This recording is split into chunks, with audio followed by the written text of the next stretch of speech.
dilakuin apa aja Mas Surya? 3 bulan jadi anggota, sebetulnya dari sebelum saya jadi DPR, kalau lo pada fair ya, harusnya lo beritain gue juga yang baik-baik dong. Iya kan, bener gak? Dari 4 tahun yang lalu, 3 tahun yang lalu, gue mulang-mulangin PMI, TKI, ya ada ratusan orang pakai duit pribadi, lo gak pernah beritain itu kan. Ada yang beritain, MNC beritain, Indigo beritain itu kan, Trans TV beritain itu kan. Tapi kalau media-media yang lain cuma nyari salah-salah gue doang gitu kan. Iya. Ya, jadi gue tetap setelah jadi DPR pun beberapa gue tetap menjalankan tugas gue untuk perlindungan PMI dan TKI yang ada di manapun. Terus juga kalau untuk ke masyarakat udah ya lo bisa lihat Instagram gue deh. Nah sayangnya Instagram gue kalau kita ngasih bantuan kursi roda, kita ngurusin rumah sakit orang, BPJS, Instagramnya sepi. Yang komen cuma 5, ya kan. Terus yang nontonnya cuma 2.000 orang gitu kan. Giliran gue ini ngelakuin kesalahan, yang nonton 900.000. Tapi gue juga nggak mau terlena dalam kesedihan ini. Jadi pas kemarin gue ngeliat story gue yang nonton 200.000, story gue nonton 300.000 pada menghujat gue kan. Ya. Kebetulan gue masukin lagi tuh kegiatan-kegiatan gue yang positif, ya kan, gue mulangin TKI, gue bantu orang, yang nonton lumayan 200.000. Jadi artinya gue juga dapat benefit dari viral ini. Gue punya peluang untuk memperkenalkan pekerjaan gue selama ini dan memperlihatkan bahwa ini yang gue lakukan, ayo ikut support juga gitu. Jadi intinya gue banyak pendatang baru yang mampir ke Instagram gue yang juga akhirnya tahu kerjaan gue. Karena orang bilang, Uya kerjanya di DPR apa sih? Berarti lu nggak pernah lihat sosial media gue. Dan gue juga melihat di sini banyak follower gue nambah loh. Follower gue nambah ada 30.000 nambah 30.000. Kan kalau hater mungkin nggak follow gue. Nah kalau hater follow gue menurut gue aneh, ya kan, lu nggak suka sama gue, lu follow gue aneh. Tapi kalau gue yakin yang follow gue itu berarti pendatang baru yang melihat, oh Uya ternyata kerja di DPR. Jadi ya itu, dan yang gue lakukan DPR lu udah bisa lihat lah apa dari sebelum gue jadi DPR sampai sekarang. Masih tetap syuting maksudnya? Tetap syuting, gue punya program seminggu 2 kali dan dikerjakan itu di malam hari. Iya. Jadi nggak ngeganggu aktivitas di DPR? Enggak dong, ya pokoknya kalau gue rapat paripurna, rapat komisi, gue nggak akan syuting. Lagi membawa misi apa Mas sekarang ini di DPR sendiri ya? Yang mau dinaikkan? Karena gue dari Komisi 9 berhubungan dengan kesehatan, ya gue pengen bagaimana transformasi kesehatan yang digaung-gaungkan ini berjalan dengan baik, bahwa masyarakat ini mendapatkan pelayanan kesehatan yang maksimal. BPJS kesehatan juga mungkin kalau ada kurang-kurangnya bagaimana kita perbarui, kita terus kawal. Terus BPJS Ketenagakerjaan juga banyak orang-orang yang nggak tahu kalau BPJS Ketenagakerjaan itu penting. Gue lagi banyak sosialisasi tentang itu, dan malah ada beberapa masyarakat di dapil gue yang gue bayarin BPJS Ketenagakerjaan biar mereka ikut pakai duit pribadi gue.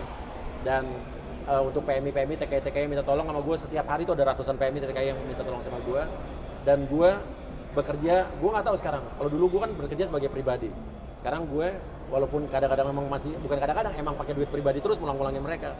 Tapi gue sekarang DPR, jadi gue nggak tahu ini gue sebagai apa gitu. Tapi gue tetap ngejalanin itu. Jadi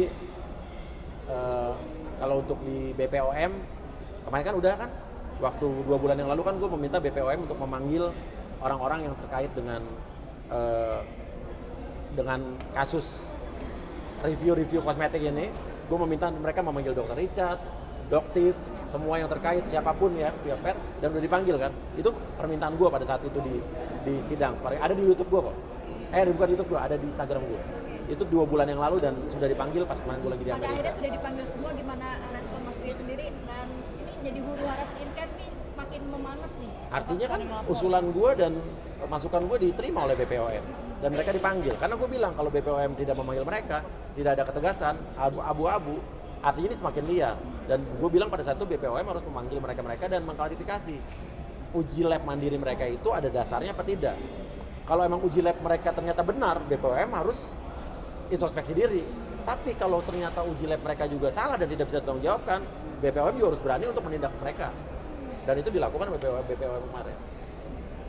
keresahan apa sih maksudnya akhirnya sampai speak up ke BPOM? Apakah memang seliweran dengan review dari orang-orang yang tidak berkompeten atau seperti apa? Karena gini, sebetulnya masyarakat melakukan review mandiri itu mungkin ada yang maksudnya baik. Karena untuk masalah kesehatan juga, dalam arti kata ini kan konsumen juga harus diperhatikan kan. Banyak kosmetik-kosmetik yang mengandung merkuri, hidrokinon dan lain sebagainya. Nah, artinya sebetulnya itu harus jadi tanggung jawab BPOM untuk mengatasi itu. Nah, sampai kemarin terjadinya polemik di para influencer-influencer dan pengusaha-pengusaha skincare yang saling beradu dan berantem satu sama lain, menurut gue udah nggak sehat. Karena biar gimana pun kita harus akui bahwa mereka kan berbisnis juga. Nggak fair dong, mereka melakukan kritik terhadap lawan kompetitornya, tapi mereka punya bisnis juga. Nah, menurut gue itu yang saat itu gue ngomong di rapat dengar pendapat dengan Komisi 9 dengan BPOM, gue bilang BPOM harus memanggil mereka secepatnya, dan sudah dilakukan. Dengan statement BPOM dilarang mereview lagi gimana? Ya setuju. BPOM, saya dukung BPOM, tapi BPOM juga berarti harus memperketat juga pengawasannya, ya, uji sampling dan random dan lain sebagainya untuk produk-produk yang beredar itu. Tapi mas, masyarakat jadi terbagi nih, masyarakat butuh sosok duta mungkin yang dipercaya untuk mereview, salah satu mungkin dokter kali ya yang lagi. Menurut saya BPOM nggak perlu ada duta-duta begitu, udah BPOM aja udah, karena duta-duta nanti ujungnya mereka bisnis juga. Menurut gue udah nggak elegan, nggak fair kalau lo bisnis tapi lo nge-review juga produk lawan lo gitu. Iya. Ya, itu yang jadi pengennya Mas Via sendiri. Nggak boleh, BPOM yang harus tegas di sini. Dan BPOM sudah memperlihatkan ketegasan. Dan ketika melihat huru hara Asia dengan Doktif, terus pengusaha skincare lain, seperti apa sih sampai ke ranah polisi? Saya support, saya dukung, dan saya percaya polisi pasti akan menindak yang benar, ya, dan menindak yang salah dan membela yang benar. Dan ibaratnya saling lapor bagus, jadi biar terbuka semua. Kita nggak tahu nih, ada yang lapor pemerasan, ada yang lapor dizolimin, dan nanti menurut gue nggak mungkin dua-duanya benar, dua-duanya salah. Pasti salah satunya ada yang benar, salah satu ada yang salah. Ada masukan nggak buat pengusaha skincare yang mungkin masih nakal ya?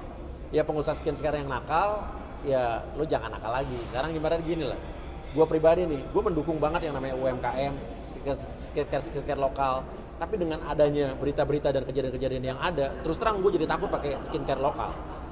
Gue bukan tidak menghargai, karena emang jadi takut. Karena untuk kesehatan wajah gue. Wajah gue udah pas-pasan begini, kalau gue dapat skincare yang nggak bener nanti makin burik ya kan. Jadi gue sekarang terus terang aja gue pakai skincare yang punya merek.